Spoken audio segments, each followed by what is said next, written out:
بسم الله والصلاة والسلام على رسول الله. أهلا وسهلا بكم متابعيني على قناة شيتوس فاميلي. النهاردة هنقدم مع بعض وصفتنا حواوشي بالخبز السوري أو العيش السوري حسب ما بيسموه في بلدكم، وكمان بيسموها العرايس. من أجمل الوصفات حقيقي اللي هتحبوها وبمكونات بسيطة وموجودة عندنا. ونسمي بسم الله ونبدأ وصفتنا. هنحتاج معانا 4 حبات طماطم متقطعين مع حبتين بصل متقطعين متوسط، ونحطهم في الكبة مع بعض زي ما احنا شايفين. وبعدين هنحتاج شوية بقدونس ما يكونش كتار حسب الكمية اللي هنستخدمها، وعودين 3 من النعناع بيديله طعم ونكهة جميلة جدا مع الوصفة بتاعتنا. هنطحنهم كويس جدا في الكبة زي ما احنا شايفين كده مع بعض. بصراحة من أجمل الوصفات حقيقي اللي هتحبوها، وكمان نكهة النعناع فيها مودية طعمها في حتة تانية خالص. طحناهم مع بعض، ومعانا كيلو لحمة مفرومة زي ما احنا شايفين، مفروم ناعم. هنضيف ليها رشة ملح ورشة فلفل اسود، مش هنحتاج بهارات اكتر من كده. وهنضيف ليهم كمان الخلطة اللي احنا عملناها مع بعض في الكبة من شوية. هنقلبهم مع بعض كويس جدا. هنشيل طبعا لو في اي حاجة خشنة من الخلطة بتاعتنا.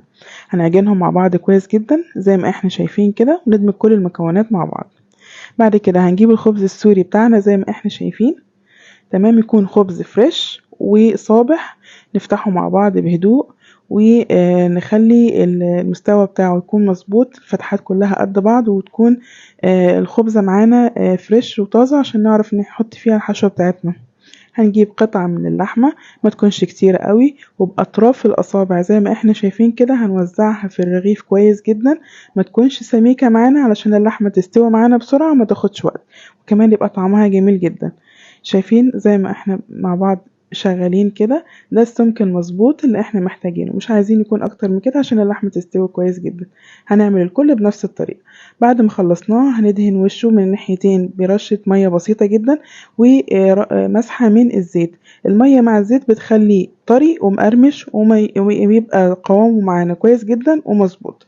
عايزة اقول لكم من اجمل الوصفات اللي هتحبوها حقيقي ورق زبدة، وهندخله في الفرن على الشواية بس من فوق، وهنقلبه على الجهتين لما وشه يحمر. ولو هنعمله على طاسة على النار برضو بنفس الطريقة، طاسة ما تكونش بتلزق، تمام. وهنقلبه على الجهتين لما يحمر زي ما احنا شايفين كده. لما احمر معايا قلبته على الجهتين، وده الشكل النهائي بتاعه بعد ما استوى، تمام. من اجمل الوصفات حقيقي اللي انتوا هتحبوها وهتقدموها كل شوية وهتعملوها من جمالها وحلاوتها.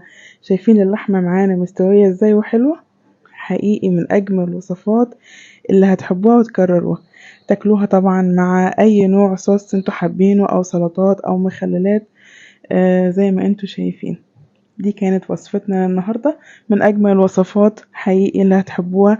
وأتمنى وصفتنا النهاردة تكون عجبتكم، وما تنسوناش في اللايك والشير وسبسكرايب، واعملوا فولو القناة لو مش عاملين. وأشوفكم في وصفة جديدة، وفي أمان الله.